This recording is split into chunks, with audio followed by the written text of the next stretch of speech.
Hi, my name is Matthew Wampler, and I'd first of all like to say that I really appreciate your religious convictions, and I certainly agree with you that if a religion changed every time cultural norms changed, there'd be no point in being a part of it. Um, Faith is a greater thing than time and culture. But today I would like to talk to you about culture, cultural context, and historical context.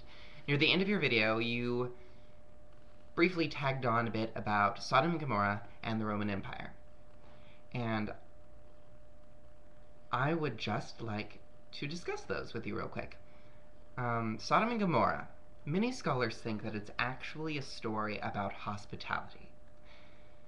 Two angels of God visit Lot within the city of Sodom to talk to him and to make sure that his family makes it safely outside the city, because God is going to destroy the city. While they are there, the men of Sodom come to Lot's door and beg for him to send out his visitors so that they can have sex with him. One, this is certainly not a way to treat angels of God, messengers of God. Two, it's certainly not a way to treat anyone, be they messengers of God or your cousins from the next town over. It doesn't matter. Let's also not forget that later on in the story, it's okay that Lot sends out his daughter to be violently sodomized by these angry, sexually frustrated men. Later on in the Old Testament, I'm not quite sure of the book and verse, but I could look it up if you absolutely need it, a prophet is visiting someone else, and men of the town come to ask if they can have sex with him as well. The host sends out his concubine, and the next morning they find her brutally murdered with her jaw, I believe, unhinged from her head on the front porch. So, I don't know about anyone else, but I personally, as a gay man, don't go about searching the city for visitors that I can violently sodomize. And I don't think in today's day and age, if I did, that you would send out your daughter. So I just like the very different circumstances, the very different cultures to be recognized there, and the different theory about that story to be recognized as well. To talk about the Roman Empire, that's during the time of Paul, who wrote the greater half of the New Testament. And during Rome, there were male prostitutes that one could pay to sleep with at the Roman temples, and that money would go to the upkeep of those temples, those statues, the Roman art. There were also boy prostitutes to be found in brothels. I believe one particular verse is believed to refer to men who leave their wives to go after these boy prostitutes who they've fallen in love with, who they've really fallen in lust with. I think the thing to recognize about these verses mostly is that it's about lust. It's about overwhelming, being consumed completely by lust. And Christ talks about that in the New Testament. He talks about how if you lust for someone in your heart, it's as bad as if you committed the physical act.